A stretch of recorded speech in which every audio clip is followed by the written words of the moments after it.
Hello everybody, it's Max McAllister here with part 5 of my series on how we're building a raised bed garden on our kind of a useless hillside here at our home in Georgia.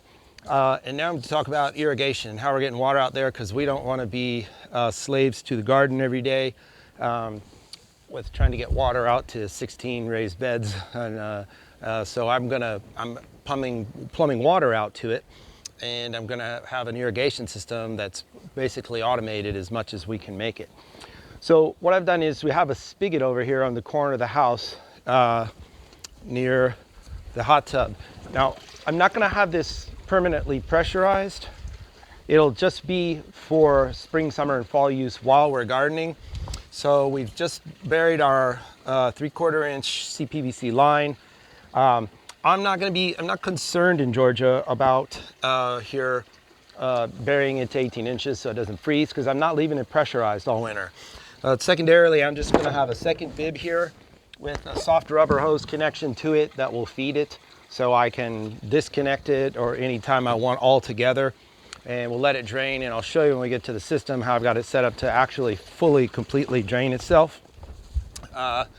So I had some wishful thinking for burying this line. I get to see these people that live in nice, rich, dark soil taking a hoe and cutting a slit in the ground and just pushing a pipe down in it.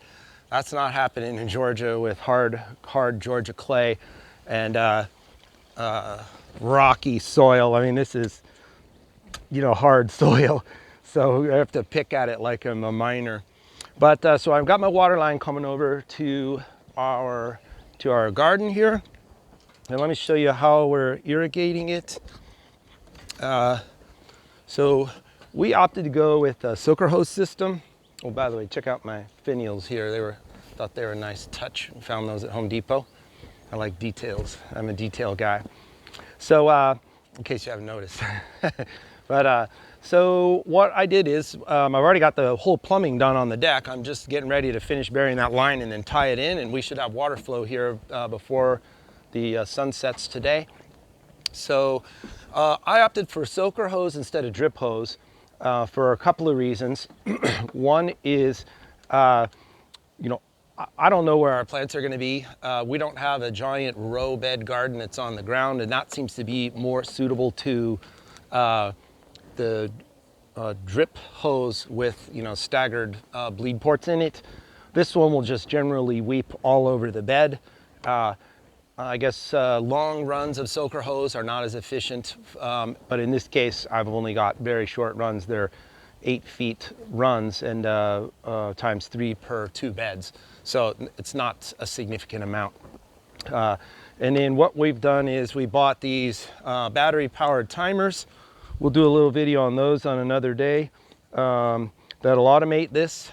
I opted for 2-headed ones.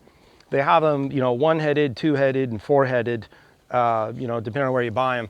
I was leery of buying the most expensive 4-headed one, because I thought, well, if a 4-headed one breaks, now I've got no water going to 4 areas of my garden here. So we bought 4 2-headed ones, and that gives us some control. And in the worst case scenario, we can jumper until we run out and buy another one, or figure out what's wrong, or get a replacement.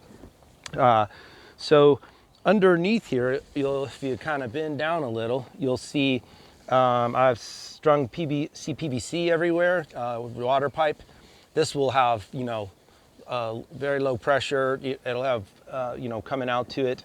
We're just going to kind of regulate it off the house. We don't need a ton of pressure out here. So, but it gets further restricted by each of the hoses. So CPVC is fine for water. In fact, that's what most people use it for. So water pressure from your house is about 60 PSI, and this stuff's rated to 3 times that, 2 or 3 times that.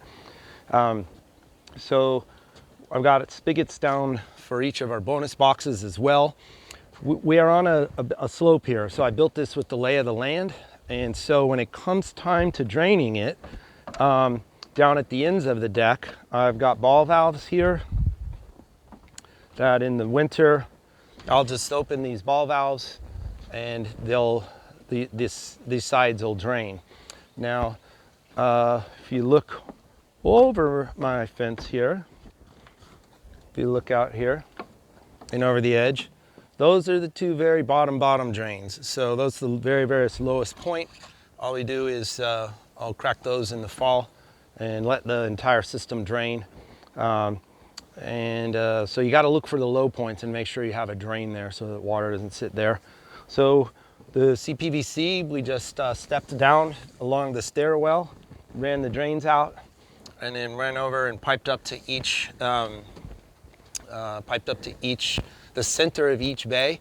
I just added a little stub of 2x4, and it's a luxury, but I've got these water spigots from they're Shark Bite, and if you haven't heard of Shark Bite, they're more expensive plumbing fittings, but it's no tools required. You just take the fittings, make sure you've cut it, the pipe has been cut clean, you use a proper PVC cutter, and you just take the fittings and push them on. Magic. So they seal, they're easy to work on. If they ever leak, there's a little O-ring in and there's nothing to it. So this is a little more money, but man, it sure makes the operation go fast. So now I've got a nice little blue head everywhere where all my water spigots are. This is, as you can see, we've got all of the soaker hose into the beds, and as soon, and I added a bonus hose here, a bonus hose bib and garden hose here. So this is so if we want to wash the deck down, if it gets muddy and we're slinging dirt around or who knows what, or already our bird feeders, the birds are slinging seeds everywhere. This will give us a way to wash the deck or maybe pressure wash it each spring and keep everything nice. So this we thought was nice instead of having to drag an actual hose over from the yard if we needed one. So anyway, that's our setup. And the only thing left is to get the rest of that line buried, tie it in, and then our next video will be, I'll hopefully show you the soaker hose is all working, and we'll explain our timers and how all that works and how that goes for us. And after that, hopefully, maybe someday we'll have sprouts. So thanks a lot. I'm Max. Don't forget to subscribe if you're interested in following this. I have a lot of weird stuff on my channel, so if you're interested in gardening, please comment if you have any ways you could help me with my new garden, and I appreciate you watching. Thanks.